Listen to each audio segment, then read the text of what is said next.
My first job after graduating in the spring of 1960 was in a traditional two-vet mixed rural practice in Norfolk. I was one of the two. My boss, Dennis Harris, the practice owner, was the other. I don't recall having any discussion with him about my need for support as a young graduate, but looking back at my 18 months or so with Dennis Harris, I would count him in many ways as the perfect boss. He led by example, and I'm quite sure that whatever qualities I may have developed as a clinician over the next 10 or 20 years were the result of the example set by him for honesty, reliability, commitment, hard work, enthusiasm, and all the other essential characteristics of a respected member of our great profession. Dennis taught me a great deal in a very short months, but the theme for my video blog this week has nothing to do with the clinical or other lessons I learned from Dennis Harris. This week's tip is all about a very important communication lesson I learned from one of his clients all those years ago. One day, Dennis told me that he'd arranged for a final year student to see practice with us in Fakenham, and that he'd like me to take Brian, that was the student's name, out with me on my calls. Seeing practice would now be described as EMS, extramural studies. Our typical working day at that time was an early morning open surgery, no appointment and no waiting room. Then we would perhaps neuter half a dozen cats, followed by an all-day list of farm and house calls before evening surgery.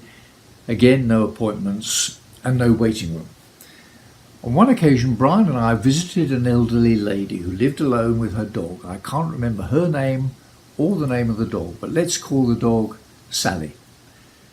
Sally had had a litter of puppies a few days earlier, but over a period of a few hours had developed all the signs of eclampsia.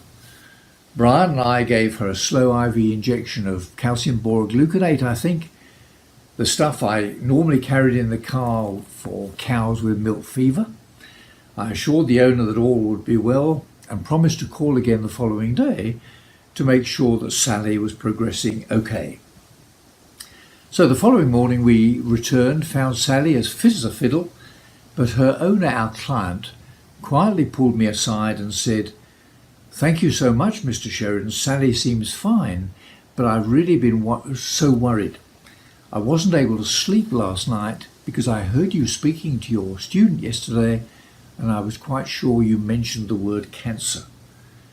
I've been so frightened, and I really don't know what I'd do if I were to lose Sally. She is my whole life." What had happened? Well, unknown to me, she had overheard my conversation with Brian and had mistaken eclampsia for cancer.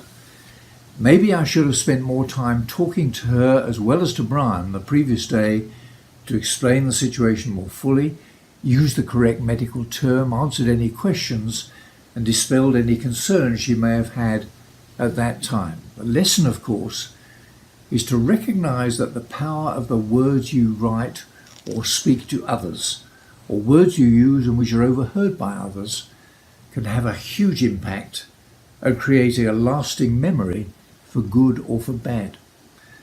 So choose them wisely. Be careful. Words can make or break a relationship, and your choice of words and the way you express yourself with your colleagues and with your clients will have a major impact on the whole of your career. Somebody once said, "Be careful what you say. You can say something hurtful in 10 seconds, but 10 years later, the wounds will still be there." See you next time.